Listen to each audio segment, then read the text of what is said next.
So, the Nintendo video, which I've referenced in at least 11 out of every of my 10 videos in the past few months. It was going to be a lot longer, but the Lonely Goomba happened to recently make a collab video with some guy named Haydox. Talking about the direction of Mario games in general, they basically said everything that the first half of this rant was going to be.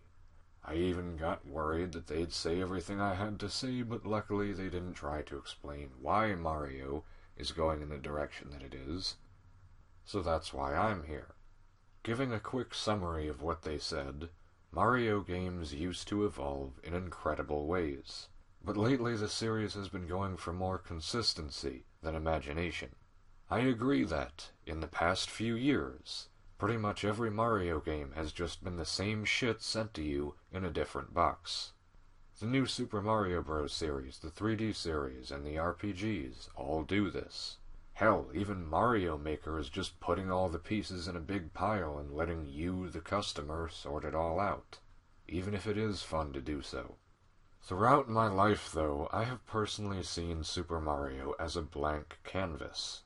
You start with the essential pioneers of the series, SMB 1 through 3, SMW, SM64, and from there you can go absolutely mad. Give everyone's favorite plumber a go-kart, a water gun, a piece on a game board, top athletic skills in every single sport imaginable, and an entire alternate universe where everyone is made out of paper.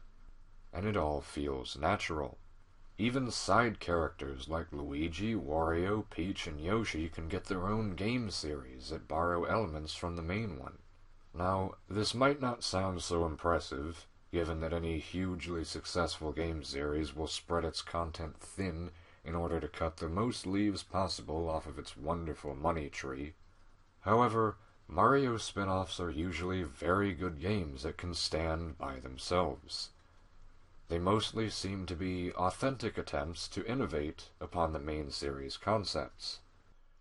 When main Mario concepts are chained down and not used to their full imaginative potential, it's not just boring, it's an intellectual shame to me. In the past, we've seen Miyamoto trying to defend a lack of originality by saying that everything in Mario functions simply based on its visual design. He says that's why we shouldn't add anything new on top of Mario elements, but I completely disagree, as their simple functions are the exact reason why they can be used in so many different environments and fit perfectly. Mario elements are like white bread or tofu. They are so quintessential at this point that they can be used as the groundwork for damn near anything. The other edge of this sword is that such elements can get really bland and tasteless when used alone. The question that then repeatedly comes to mind is why, if there is so much potential for innovation, is Nintendo just sticking to the formula? Well, it turns out that bland and tasteless doesn't immediately equate to not profitable. In the Lonely Goombas video, the two make a joke/opinion about New Super Mario Bros. Being the worst thing ever for the Mario series, as it was the first big title where innovation really came to a standstill. Although, they don't know the half of it. Here is a thing returning viewers of mine will groan at after seeing for the 4th or 5th time now. It's a chart of all the Mario games' sales figures taken shortly after 3D World's release. For more reference, here's a straight list of the highest-selling games in the series. As you can see, SMB, SMW, and also NSMB are all at the top. The most insane profits come from all the things that stick to the Mario formula, whereas all the things that make drastic changes, like making everyone out of paper, or giving Luigi a proton pack, a vacuum cleaner, are all sitting below the 6 to 8 million mark of shame.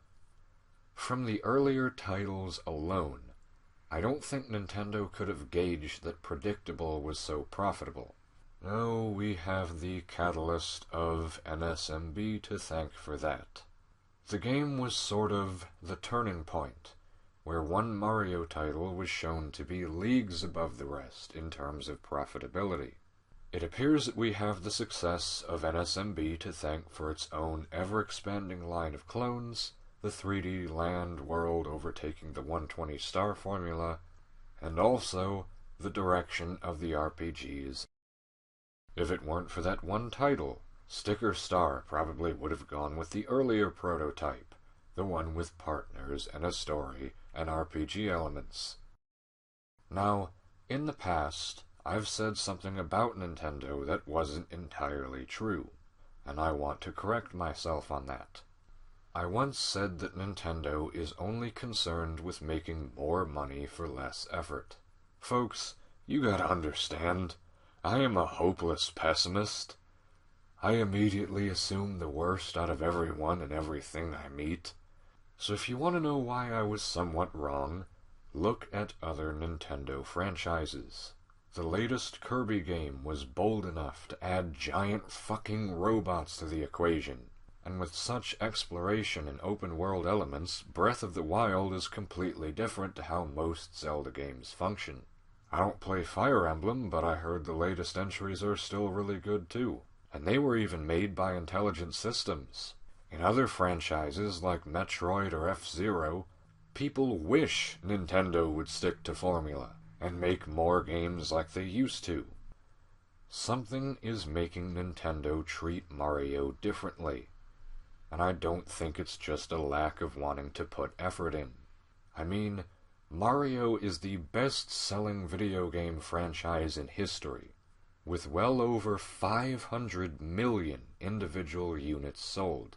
If every single Mario game could accommodate up to 15 players, everyone in the world could be playing Mario all at once. If you were the owner of that kind of a franchise, would your focus be the lowest amount of effort you can get away with? Probably not. It would probably be, how do I most profit off of this literal river of gold, rubies, and diamonds flowing through my backyard? And so, if you were firmly on top of the most profitable game franchise in history, would you necessarily want to experiment? Looking at the sales figures, an experiment can be the difference between 30 million sales and 5 million sales. An experiment can cost Nintendo hundreds of millions, even up to $1 billion in the long run. It doesn't matter if they experiment with like Zelda or Kirby, because those are all in the 2 to 6 million sales range. If they make a title that doesn't sell well there, oh well. The phrase "nothing ventured, nothing gained" is very applicable here.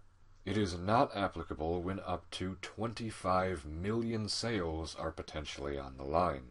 So it makes sense that they would go not with what seems cool and interesting, but with the thing that seems most likely to bring in profits.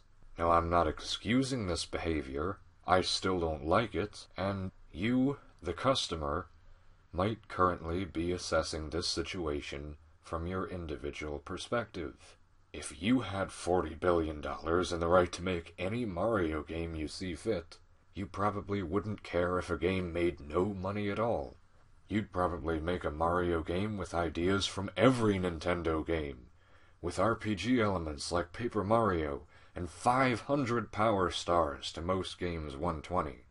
So I understand if you might be a little pissed at me when you hear me explaining Nintendo's rationale, and you might be wondering why Nintendo, a multinational corporation currently worth over $40 billion, cares at all about one game not making an extra few hundred million.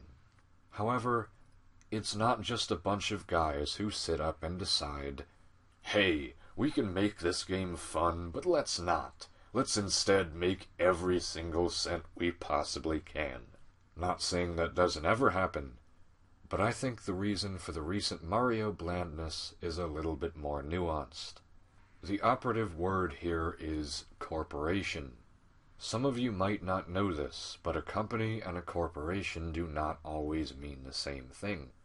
If you understand the stock market, you already know this. But for those that don't, listen up. A company is, in the most basic terms, just somebody selling something. It can be one person, it can be a few, or it can be many, many people. Corporations are one step up from a company, and I'm oversimplifying things incredibly here, but they are a state of business that essentially allows people to gain partial ownership of the company by buying some of it. You've probably heard people say they've bought stock in X, Y, or Z, and that's what they're talking about. These people are buying shares of what a company sells, essentially investing in it in the hopes that those things will grow in value over time, and that they can eventually sell them and make a profit on what they put in. As such, because the investors are putting in a ton of money for the company, it's only fair that they have a say in where the company goes next. I mean, if you invested in Taco Bell, and they started selling, I don't know, pachinko machines instead, you would lose a lot of money, and a lot of your time would have been wasted. It makes very much sense that if you put a lot of money into a business, you should be allowed some ability to steer it away from decisions you think will make it worse off. The whole sense of ownership comes from sort of a natural leverage that investors then have over the company. In layman's terms, not listening to any of your investors is committing business suicide. It's hanging all of your money precariously outside of the window on a windy day when a single big gust could send it all flying to the hills. Unfortunately, though, for all the control investors have over companies like Nintendo, their control can also be a huge weakness of corporations, video game selling ones in particular. Think for a second, and off the top of your head, name me 5 video game trailers or conferences that got disliked to hell on YouTube. Color Splash, Federation Force, Infinite Warfare, Metal Gear Survive, Sonic Boom, Fire and Ice. The list goes on. And how many hundreds of games in recent memory have just been bland copies of something else that got popular? You have to realize, the people who invest in companies as large as Nintendo, enough to gain the ability to control them, are not the same kind of people as you and me. They are not video game fans. They are not geeks or nerds or techies or what have you. They are businessmen. Many, many old businessmen and old businesswomen with dozens of years of experience in the corporate world. These are people who have likely never even played a single game, let alone experienced the complex process of making a commercial game expertly, utilizing the talents of hundreds of different people. And yet, they are the ones inevitably making a lot of choices about the direction of your favorite game series, despite what the game designers themselves might have in mind. This is what I mean when I say that video games are clashes between two sides, corporate and personal.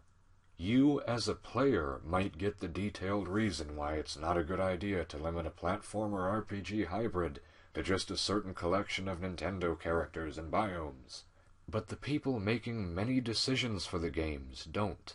They look at sales figures, focus testing, and everything else that has always worked when selling cleaning products and furniture and other dumb shit that doesn't have the complexity of some art medium like video games. I mean, Nintendo's largest shareholder as of 2015 was Capital Research and Management, the investment advisor to the American Funds family. Does that even sound remotely like people who know jack shit about what makes a video game good? It is a shame that people who make a lot of decisions for games don't actually experience them like we do. But to make a game with that big of a budget, a corporate structure is pretty much going to be the only way to do it, unless a careless yet generous billionaire decides to step in. Or, something that's just as likely to happen as the latter, like a new good Mario game spontaneously popping into existence from quantum processes. So investors, and perhaps even the creators of Mario games themselves, are going to push Mario games of all types into the little confined box of the basic Mario elements over and over again. Or are they? The original SMB sold well, but look at 3D World and SMBU. Their 3DS counterparts may have sold better, but the Wii U versions were outsold by Super Mario Sunshine. Maybe that was because of the Wii U sales, but quickly, it seems people began to grow tired of these same formulas, even if they didn't necessarily admit it. Thought experiment. Picture one level out of World 3 from New Super Mario Bros. U, and one from World 6 of New Super Mario Bros., and one from World 4 of New Super Mario Bros. 2. Can you do it? It all seems like a blur to me. I mean, at first, yeah, it was so cool that they essentially made one of the classics, but glorious HD with updated level mechanics and technology. But then they went and made 5 of the fucking things. A careless misunderstanding of the novelty that made the first 2 titles sell so astronomically well in the first place. Everyone's losing their shit over Sonic Mania because it's the same thing as the first NSMB. Nostalgia in HD. If you can capitalize off of nostalgia in HD like the first couple of new Mario titles did, you are going to have several solid gold mansions filled with money waiting for you. But say Sega decides to make a new Sonic Mania every year after the first, and doesn't change much of anything from title to title. Would you still be as excited for Sonic Mania 5 as you were for the first one? Enough to justify buying an entirely new console for it even? The thirst for games like the old ones will eventually be sated, and people will at some point need something new to keep them interested. With the new Mario formula's eventual failure, you would think that Nintendo and even its ignorant investors would see that it's time to change tactics. And this part of the video here is where you'd expect me to complain that no, they're just happy to keep repeating their old mistakes. But I'm overjoyed to announce they aren't. Nintendo is rumored to have apparently axed the new Super Mario Bros. Series, and has been confirmed on multiple accounts to have long since been working on the next 3D Mario game, even before the actual footage of it was shown in the Nintendo Switch trailer. Unlike with 3D World, Miyamoto has said since 2014 that he wants this next game to be a new spin on Mario in the same way that Breath of the Wild is a new spin on the Zelda gameplay. What was that, shouldn't add anything new over top of the Mario formula? What was that thing you said? Doesn't feel right? Anyways, in the short footage that's been shown, which I zoomed in on and went frame by frame over for a half hour, like I assume we all did, there are in fact plenty of new things not seen in a Mario game before. So, it's a great possibility that we could see more variety return to Mario games in the near future. Nintendo in general seems to be addressing its past mistakes a lot lately. They admitted to the problems leading to the failure of the Wii U. They're saying that the Switch is going to be a step away from the Wii U, and so maybe they really will take Mario in a new direction as well.